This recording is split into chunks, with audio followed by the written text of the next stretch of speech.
এটা চেষ্টা করতেছিলাম ওই দিন। আবার বিসমিল্লাহ দিয়ে আজকে হাল করা যায় নাকি? বিসমিল্লাহির রহমানির রহিম। কি করলি সবান? তাকওয়ার ফজিলত। কি করলি সবান? বিসমিল্লাহির রহমানির রহিম। কে আটে দিবার মনে না মসজিদে? না ট্রাই করতেছি ভাই। কই আটে দিবার মনে না? ভালো হইছে মাশাআল্লাহ। মস্ত করতেছি। আচ্ছা, তাকওয়ার ফজিলত আরেকটি কথা রইয়া গেল, তাহা এই যে তাকওয়া ও সিদক উভয়টি যখন পূর্ণ ধার্মিকতা, তখন আয়াতের তাকওয়াকে পূর্বে ও সিদকে পরে উল্লেখ করা হইল কেন? আয়াতের যাহা উদ্দেশ্য তাহা এরূপ বলিলেও হাসিল হইয়া যাইত।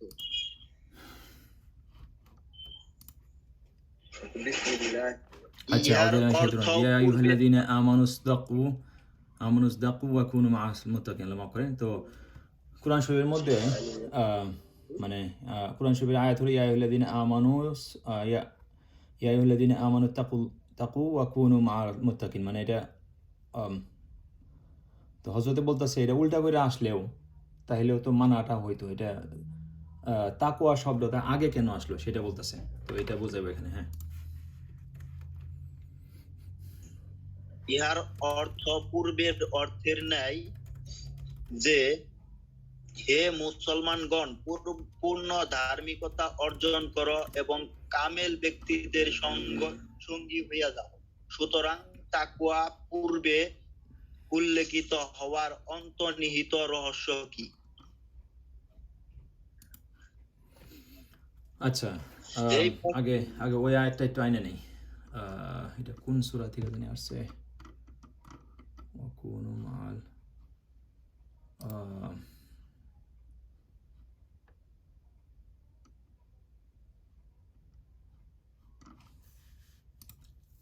কোন মা'আস-সাদিকিন। Hey,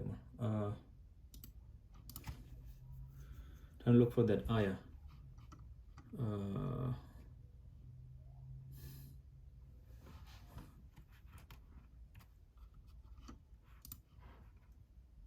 One second, let me look for that.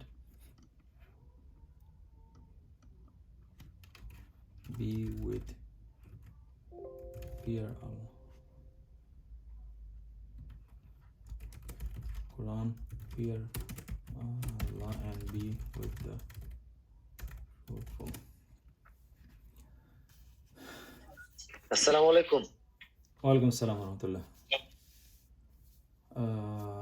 কোথায় গেল একটা সেকেন্ড? ওকে, 9119.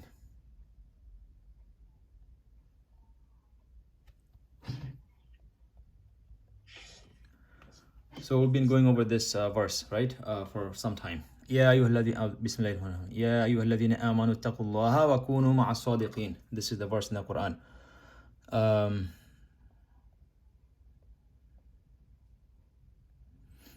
বলতেছে, অবিশ্বাসীগণ তোমরা আল্লাহকে ভয় করো, আল্লাহর তাকওয়া অর্জন করো এবং সত্যপন্থীদের অন্তর্ভুক্ত, তাদের সাথে থাকো। হযরতে বলতেছে এখানে তো উল্টাভাবে বললেও হয়তো, এই যেমন এখানে লেখা আছে ইয়া আইয়ুহাল্লাযীনা আমানুসদাকু ওয়া কুনু মা'আল মুত্তাকিন, এটা করলেও মানাটা আইসা গেত। তাহলে আল্লাহ তাআলা তাকওয়া শব্দটা কেন আগে আনলো, তাই না? এই তাকওয়া শব্দটা কেন আগে আনলো, সাদিকিন পরে কেন আনলো? So why did Allah bring taqwa first and the sadiqin, the truthfulness, that part, second?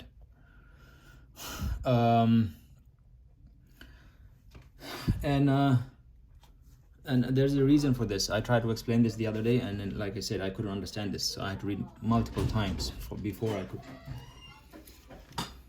I could really understand the meaning. এই প্রশ্নটি এই মুহূর্তে আমার মনে উদয় হয়েছে। দরজা! এই প্রশ্নটি এই মুহূর্তে আমার মনে উদয় হয়েছে, যা পূর্বে মনে ছিল না।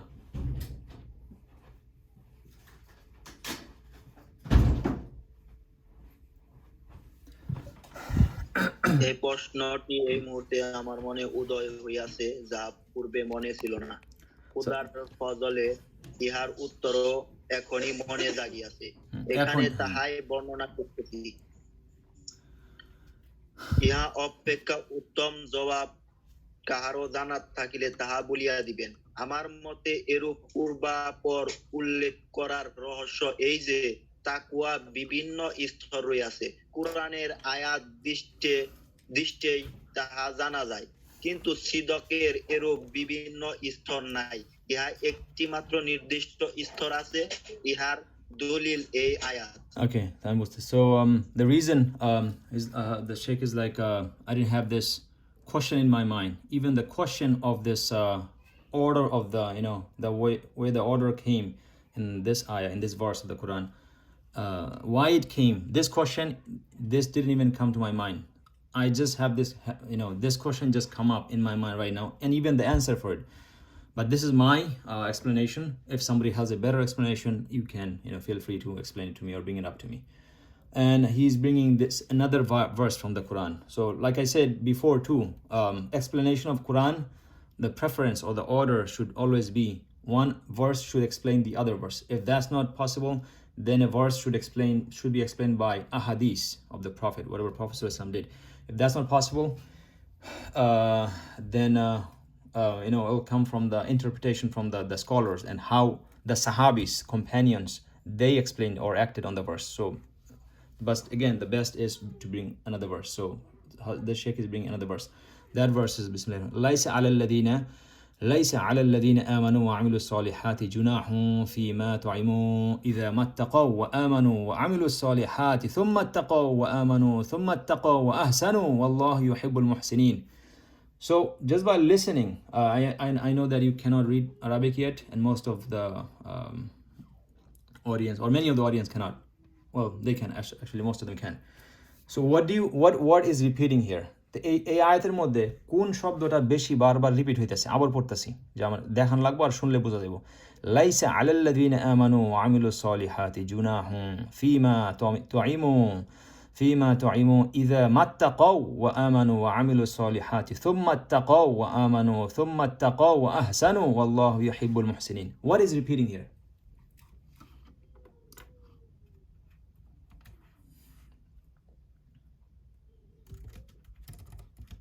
দেখা যাইতেছে না? To me it's a wa and something. Wa. Good. So that's a letter. Yeah. That's a letter. Keep going. I'll read again. ليس على الذين آمنوا وعملوا الصالحات جناح فيما طعموا إذا ما اتقوا وآمنوا وعملوا الصالحات ثم اتقوا وآمنوا ثم اتقوا وأحسنوا والله يحب المحسنين. What's repeating? Wa mattaqaw. মাশাআল্লাহ. তাহলে কেমন হইলো? আমাগো মানে বহুতই দুঃখের বিষয়। কেন ওমর পারলো? ও আরবি ভাষা পারে না, ও কোরআন পারে না। কেন ওর জবাবটা আগে আসলো? মানে এগুলা ধিক্কার দেওয়া উচিত। মুসলমানের নামে জন্ম হইয়া মুসলমানের বাপ দাদা মুসলমান থাকার পরে কোরআন শরীফ পড়া জানার পরেও, তাই না, এটার উত্তরটা আমাদের বাঙালিরা বা ভাইয়েরা দিতে পারলেন না। জন্মগত ভাবে মুসলমান, আর ওমার শুধু সাউন্ড শুই না সে জবাব দিয়ে দিছে। কেন হইলো এটা?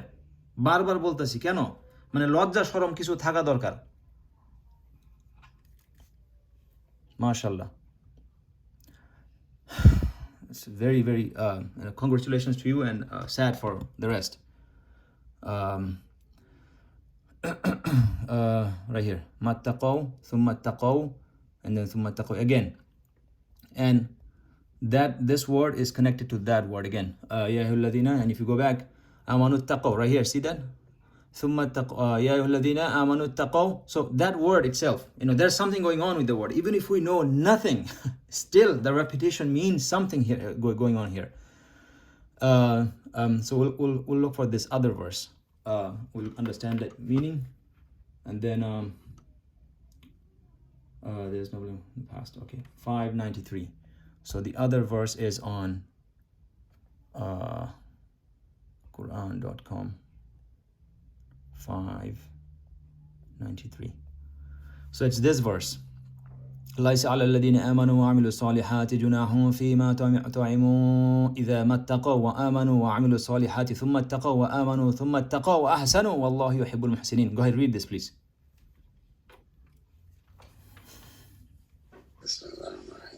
There is no blame on those who believe and do good for what they had consumed before. The prohibitions, as long as they fear Allah, have faith, and do what is good. Then they believe and act virtuously, then become fully mindful of Allah and do righteous deeds, for Allah loves the good doers.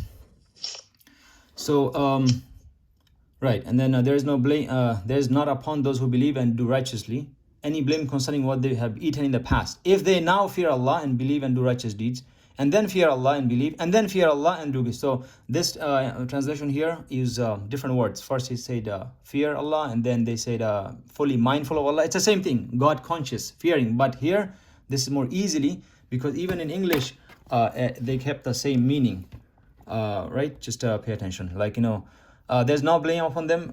So the Sheikh is coming to a point. So there's nothing wrong. People used to drink alcohol before the commandment from Allah came that alcohol is no longer allowed or it's prohibited, right? So some of the Sahabis were thinking, why did are they going to be sinful, or why did Allah even give us this order commandment now, and whereas there are other people before us, Muslims, who died and they were drinking and they didn't know about it. What's going on? Were we too weak, or what's the reason behind this? So now Allah is saying there is no blame upon those who believe and do righteousness, any blame concerning what they have eaten in the past, if they fear Allah and believe and do righteousness, and then they fear Allah and believe. Meaning, like, if they had been doing this, if they are doing this right now, so he's going to go into more deeper stuff. Like, if those people who passed away, who died in the past while they were drinking alcohol, it would be okay for them, because there was not even prohibition. If they had been fearing Allah, God fearing back in that time, Omar, pay attention. If they had been like staying away from other haram stuff that Allah did send commandment for, like, don't kill people, or, do not break kinship, do not break tie with kinship, those kind of stuff.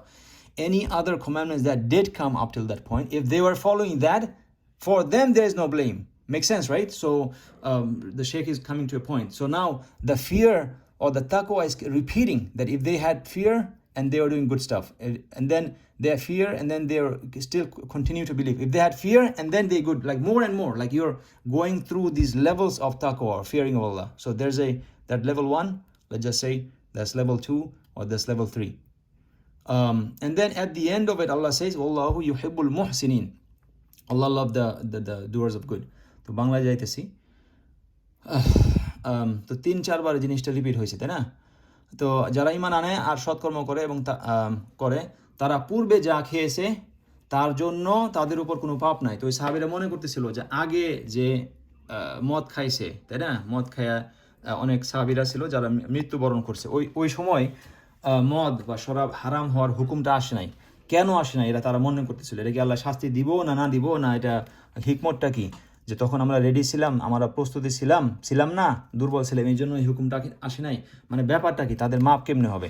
তো এখানে আয়াত আসতেছে যে যারা আগে ঈমান আনে এবং সৎকর্ম করে, এবং তারা মানে তাদের উপরে কোনো পাপ নাই, যারা নাকি মানে আগে যা করছে, যারা এখন যদি তারা কি করে, ঈমান আনে এবং সৎ কাজ করে, তারপর সাবধানতা অবলম্বন করে, আর না এই শব্দগুলা ঠিকভাবে আসে নাই।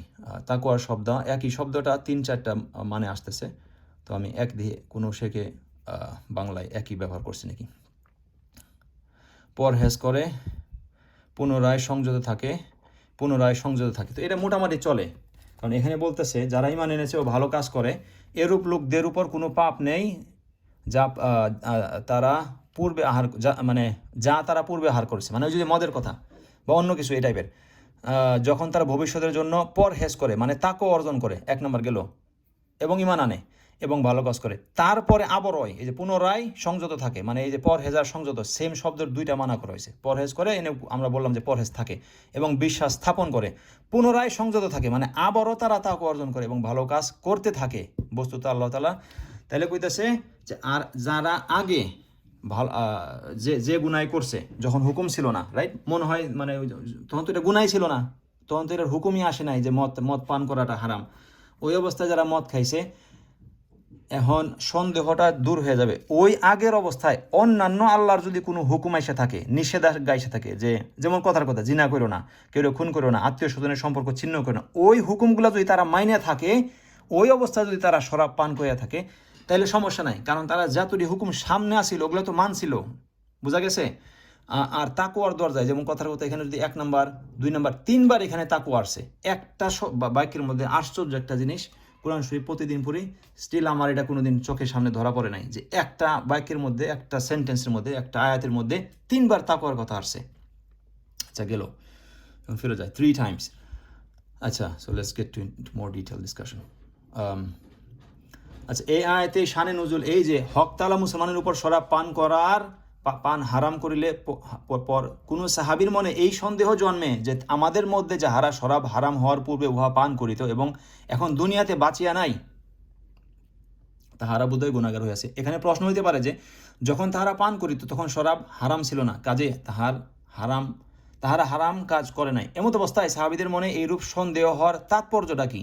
উত্তরে যে তাহারাও ইহা জানিতেন, কিন্তু তা সত্ত্বেও সম্ভবত তাহাদের মনে সন্দেহ ছিল যে ওই সময় শরাব হালাল ছিল বলিয়াই হারাম হওয়ার আয়াত নাজিল হয় নাই, কিংবা তখনও শরাব হারাম ছিল কিন্তু আমরা ইহাতে খুব বেশি অভ্যস্ত ছিলাম বলিয়া হঠাৎ হারাম হওয়ার আয়াত নাজিল করা হয় নাই।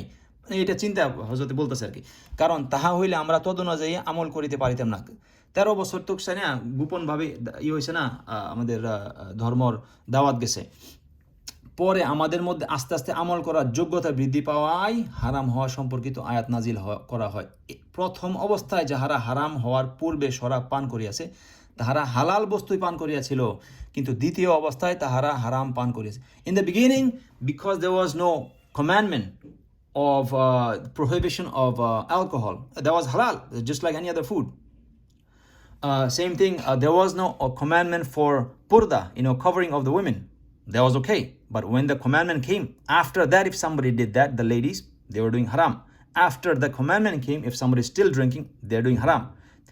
So আগে হুকুম আসার আগে যদি কেউ পর্দা না করতো, পর্দার হুকুম আগে আসে নাই, তাহলে ঠিক আছে, কোনো সমস্যা ছিল না। কিন্তু পর্দার হুকুম আসার পরে যদি কেউ বেপরদা করে, তাহলে হারাম, গুনাহ হইব।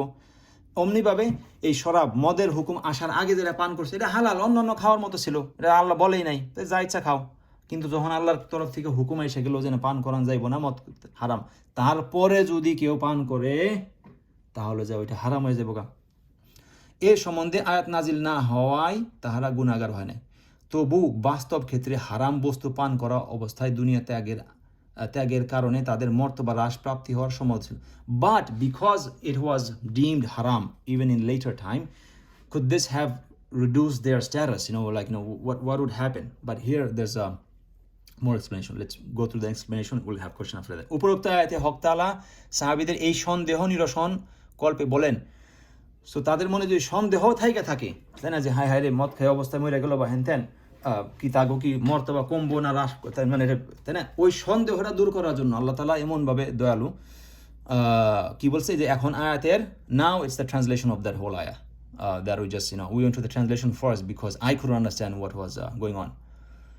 So now we're coming here. তো ট্রান্সলেশন হইতেছে তরজমাটা, মুসলমান এ যাবৎ যাহা পান করিয়াছে তাহাতে যা পান করিয়াছে তাহাদের কোনো গুনাহ নাই, অর্থাৎ হারামের নির্দেশ আসার আগে যাহারা শরাব বা মদ পান করিয়াছে তাহারা গুনাহগার হয় নাই, স্বাভাবিক, ঠিক আছে। যদি তাহারা অন্যান্য গুনাহ হইতে বাঁচিয়া থাকে এবং ঈমানদার থাকে, নেক আমল করিয়া থাকে, অতঃপর তাহারা তাকওয়া অবলম্বন করিয়া থাকে এবং ঈমানদার থাকে, আবার তাকওয়া অবলম্বন করিয়া থাকে এবং আন্তরিকতার সাথে কাজ করিয়া থাকে, তবে আল্লাহ ইখলাস অবলম্বনকারীর দিকে খুব ভালোবাসতেন। আচ্ছা, তাহলে বলতেছে যদি তাহারা অন্যান্য গুনাহ হইতে বাঁচিয়া থাকে এবং ঈমানদার থাকে, মানে এই যে এই পরহেজগারের মানাটা এখানে আসছে। where you go আলাইসা আল্লাযীনা আমানু ওয়া আমিলুস সলিহাতি জুনাহুন ফিমা তাইমু ইযা মা তাকাউ, if when they had and if they had if they were إِذَا مَا اتَّقَوْا. So here this translation is saying, if they used to stay from, if they used to have taqwa back in the time of drinking of alcohol, makes sense, right? Try to follow. If during the time of non-prohibition, during the time when alcohol was not prohibited, if they were still having taqwa, meaning if they were still being God-fearing with whatever commandments that was coming at that time from Allah through, via the Prophet, and they had faith in their Prophet, like all of these are condition for them, like whatever you did, of the drinking and stuff, no problem for you, if you had these conditions. তাই না? ওই সময় যখন শরাব মানুষ খাইতো, শরাবের হুকুম হারাম, মানে মদের হুকুম হারাম হওয়ার এই আয়াত আসে নাই, তার আগে যদি তারা গুনাহ থেকে বাইসা থাকতো, মানে তারা তাকওয়া থাকতো। তাকওয়া কি? তাকওয়া তো, তাই না, ওই সময় একটা রং ছিল তাকওয়া, ওই যে তাকওয়ার দরজা বলতেছে, তখনও তাকওয়া ছিল। তখনকার তাকওয়া কি আছিল? ওই যতরি হুকুম আইছে ওই অতরি হুকুম মানা। বুঝা গেছে? প্রথম 5 বছরে যে হুকুমটি আসছে আল্লাহর, ওইগুলা যারা মানছে তারা তাকওয়া ছিল, নবীর উপরে যেভাবে বিশ্বাস করছে তারাও ইমানদার ছিল। ঠিক আছে, গেল নেক আমল করিয়া থাকে, এবং ওই সময় যেগুলা ভালো কাজের হুকুম আসছে সেগুলা করতো। তারপরে অতঃপর তারপরে আবারও তাকওয়া পাইলো, অবলম্বন করলো, এবং ইমানদার ভবিষ্যতেও থাকলো। ঠিক আছে, আবারও তাকওয়া অবলম্বন করলো, এবং আন্তরিকতার সাহিত মুহসিনুন ভালো কাজ করতে থাকলো আর কি। এবং আল্লাহ তাআলা ইখলাস অবলম্বনকারীকে খুব ভালোবাসে। তাই না? অতীত থেকে বর্তমান এবং ভবিষ্যৎ মনে হয় তিনটা বোঝাইতেছে, কিন্তু অতীত আর বর্তমান তো অবশ্যই বোঝাইতেছে যে এতটি যদি এইভাবে থাকে, মানে যখনকার সময়ের যে তাকওয়াটা অবলম্বন করা, ওই অবস্থায় যদি কেউ কইরা থাকে, তাই না, আর যখনকার সময়ের যে হারাম নিষেধাজ্ঞাগুলা তারা যদি মাইনা থাকে, তাহলে তাকে সমস্যা নাই। বোঝা গেছে? আবারও বলি, যখনকার সময়ের যে হুকুমগুলা আর নিষেধাজ্ঞাগুলা আসছে, ওগুলা যদি কেউ পরহেজগারের সাথে আল্লাহর চিন্তায়, আল্লাহর ভয়ে, আল্লাহর খেয়াল কইরা ওগুলা থেকে ঠিক আসতেছে ভাই কথা। আর কেউ ঠেকে রেখা আমি স্ক্রিন শেয়ার বন্ধ করলাম। এখন বোঝান লাগবে, এটা অনেক কঠিন জিনিস। বুঝা গেছে? জি, শোনা যাইতেছে তো? না, শোনা না, বোঝা যাইতেছে নাকি? শব্দ শিখেন, এতদিনে শব্দ শিখলেন না কেন? শোনা তো যাইবই, বোঝা যায় নাকি? বোঝা যায় আমার কথা? জবাব দেন লাগবো। Omar, can you understand me clearly? Yes. Okay, yes. okay. So let me share again.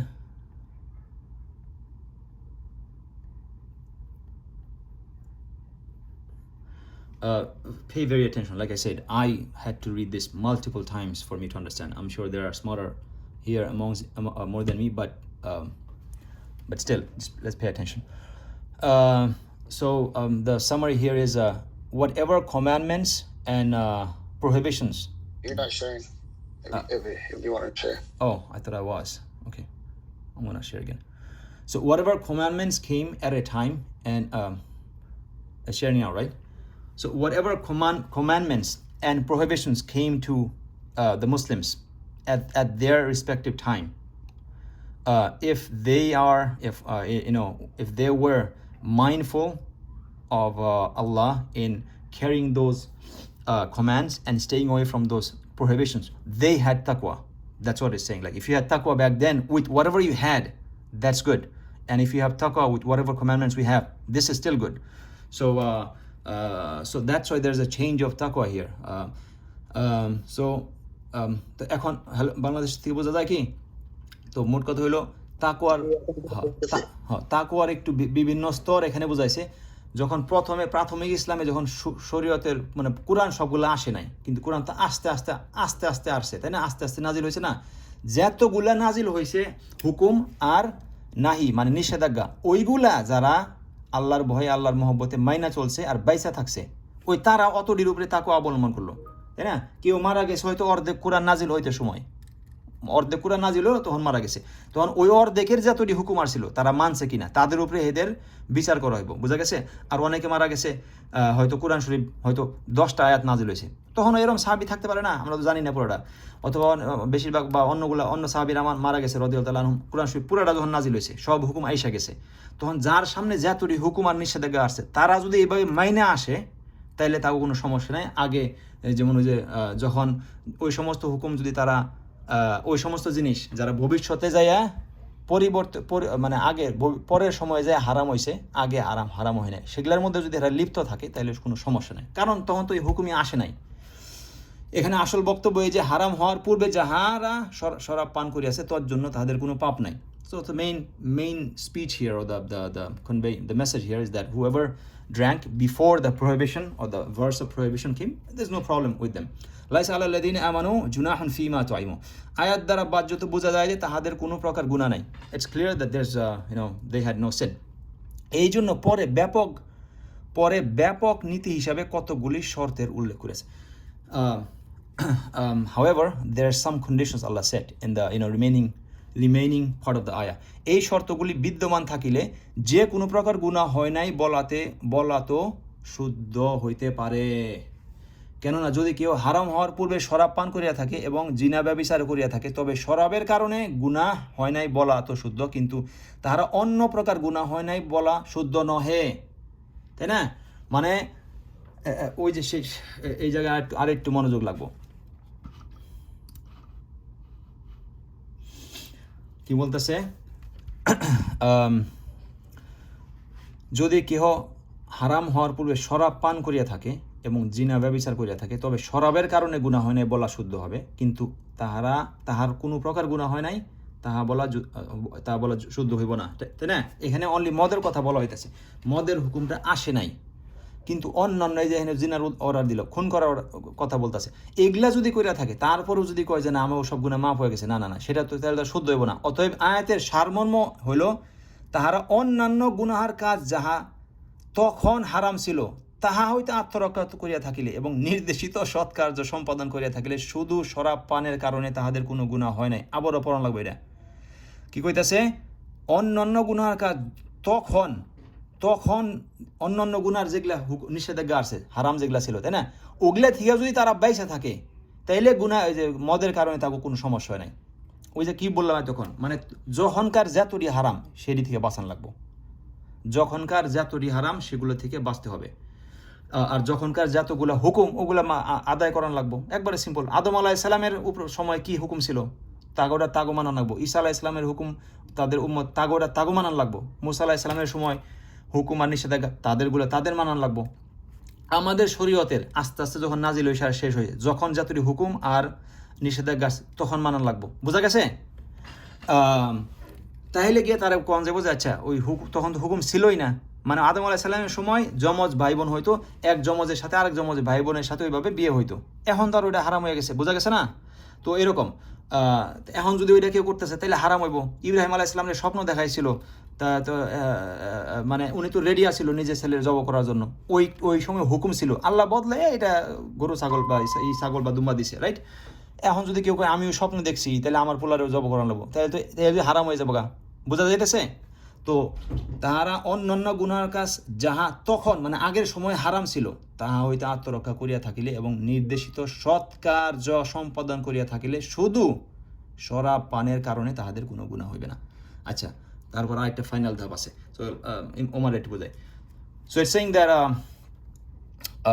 if somebody didn't drink, or if somebody used to drink, right, so he didn't have sin, he didn't have, let's say, but if he was drinking or she was drinking and he or she was also involved in adultery or killing, for example, right, we cannot say that that person didn't have any sin, because there was no order for it. Of course there were order for it, there were already orders that came, and then some things that are universally known, the killing and those kind of stuff.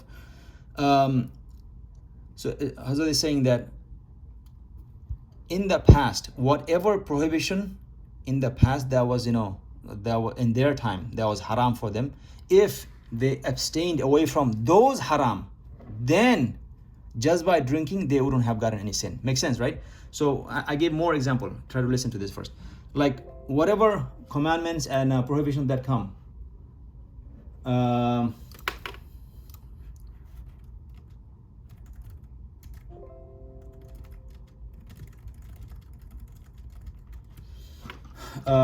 let's say during the time of Prophet Adam alayhi salam, Adam, right? It was allowed, permissible from Allah.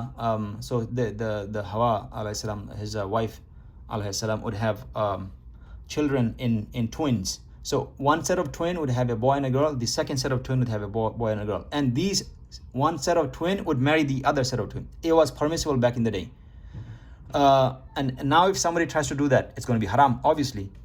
So Ibrahim alayhi salam, Prophet Abraham, he had the dream that he'd have to kill or sacrifice the most beloved thing to him, and it was his son, and he did attempt to slaughter the son, but Allah changed that son to a lamb or similar animal.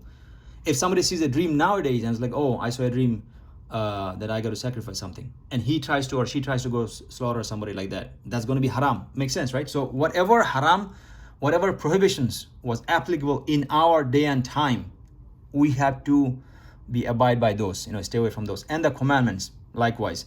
And then we'll say that, oh, something in the past that I might have done, which I didn't know, or the commandments didn't come, I wouldn't be held accountable for that. All right, so now there's the final part. I'm not sure if I can explain this part. This is still long. Let's leave it here, and I'm gonna summarize what we've learned so far, and then tomorrow I'll try to finish it because it's just too much, huge, lengthy discussion. So we're saying that Iman and Taqwa, these commandments and prohibitions are based on the time zone that you, or the day and time that you live in, and the commandments that you are exposed to, or it's mandated on you. So for us, that's why for us, being in this day and age, we only have to follow the commandments of the Quran and the Sunnah and what the Prophet said, not the previous prophets. See, this is another logic. This topic Sheikh is not even discussing here, but I'm adding because it's more, it relates to us on this day and age.